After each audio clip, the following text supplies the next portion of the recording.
হুমায়রা ঈদের আগে নানুর বাসায় বেড়াতে গিয়েছিল আর ঈদের 2 দিন পর হচ্ছে বাসায় আসছে আর সেই সাথে যারারাও আসছিল। তো ওরা একসঙ্গেই আসছে। তো 2 বোন আসার পর 3 জনে কি কি করলো সেই ভিডিওটা আপনাদের সঙ্গে শেয়ার করব। হ্যালো এভরিওয়ান, আসসালামু আলাইকুম। কি অবস্থা সবার, কেমন আছেন? আশা করি সবাই অনেক অনেক ভালো আছেন। আলহামদুলিল্লাহ আমরা অনেক ভালো আছি। তো হুমায়রারা আসবে এই জন্য হচ্ছে আম্মু সেমাই রান্না করছিল আর সেই সেমাই হচ্ছে আলবি এখানে বসে বসে খাচ্ছিল। তো তারপরে ওরা চলে আসে। তো আসার পরপরই আমার ছোট বোন হচ্ছে আশফল পাড়তেছিল। ওর আবার আশফল অনেক পছন্দ আর আমাদের 2টা গাছে আশফল আসছে, একটা গাছে 2-1টা থোল আসছে, বেশি একটা আসে নাই, আর একটা গাছে অনেক আসছে। তো ওই গাছেই প্রথমে আশফলগুলো পাড়তে গেছিল। তো পেরে নিয়ে আসার পরে ওদের দেয়া হয়েছে, ওরা হচ্ছে খাচ্ছিল। এখনো আশফল তেমন বড় হয় নাই, ওর ভেতরের বিচিটা এখন তেমন একটা শক্ত হয়নি, আরও অনেক, আর ভেতরের বিচিটা হালকা এখনো সাদা সাদা আছে, ওইটা পুরোপুরি কালো হয়নি, মানে তেমন একটা মিষ্টি না, কিন্তু ওদের কাছে খুবই ভালো লাগতেছিল। ওরা খেয়ে বলতেছে আরও খাবে। আর আলবি যেহেতু বাসায় থাকে আর তার জন্য তো ও প্রতিদিনই খায়, তো ওদের জন্য আবার হচ্ছে বড় গাছটা থেকে পাড়া হচ্ছিল। আর এই গাছে মাশাআল্লাহ অনেক আশফল আসছে। তো আমার ছোট বোন হচ্ছে একটা কোটা দিয়ে একটু বড় বড় দেখে এই গাছ থেকে আশফলগুলো পেরে দিচ্ছিল। তো এই গাছের আশফলও তেমন একটা বড় হয়নি, এখনো আরো অনেক বড় হবে, আর এখনো মাসখানিক থাকলে তারপরে হচ্ছে পরিপূর্ণভাবে হয়ে যাবে আর তখন খেতেও অনেক মজা লাগবে। তারা আসার পরপরই আশফল খেয়েছে আর আশফল খাওয়ার পর হচ্ছে আম্মু আম কেটে রাখছিল, সেই আমটাও দেয়া হলো।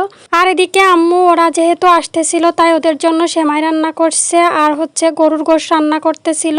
আর আমার ছোট বোন আব্বুর জন্য হচ্ছে বাসা থেকে রান্না করে নিয়ে আসছে।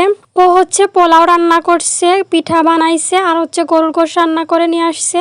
আর এই চিতই পিঠাগুলো গরুর গোশত দিয়ে খেতে অনেক মজা লাগে, তাই আমি হচ্ছে পিঠা দিয়ে গরুর গোশত খাচ্ছিলাম। আর এদিকে হচ্ছে বিকালের দিকে আম্মু হচ্ছে আম নিয়ে বসছে, 3 ভাই বোনকে আম কেটে দিচ্ছে। আমগুলো ঝরে পড়েছিল আর হুমায়রা যেহেতু বাসায় ছিল না তাই ও এবার তেমন একটা আম খাইতে পারে নাই। আম পড়তেছিল কিন্তু ও তো বাসায় ছিল না, আর আমগুলো গাছে উঠেও কেউ পারতে পারে নাই, অনেক বড় গাছ ছিল এটা। তাই আম্মু হচ্ছে যেহেতু যারা আসবে হুমায়রা আসবে এই জন্য তাদের জন্য আম রেখে দিয়েছিল। তো আসার পর এই তো আম্মু হচ্ছে তাদের 3 ভাই বোনকে কেটে দিচ্ছিল। আর দেখতেই পাচ্ছেন 3 ভাই বোন কি মজা করে আমগুলো খাচ্ছে। আর আলভি তো প্রচুর আম পছন্দ করে, ও আম দেখলেই আম খাবে। আম খাওয়া শেষ করে 2 বোনে চলে আসছে দোল খাইতে। আর আলবি হচ্ছে ওদিকে কান্না করতেছিল। আসলে 2টা দোলনা বেঁধে সমস্যা হয়ে গেছে, 2 জন দোল খাইলে আরেকজন হচ্ছে বসে কান্না করে। যেহেতু যারা এখানে থাকে না, আলবি আর হচ্ছে হুমায়রাই থাকে, এজন্য 2টা দোলনা বাঁধছি।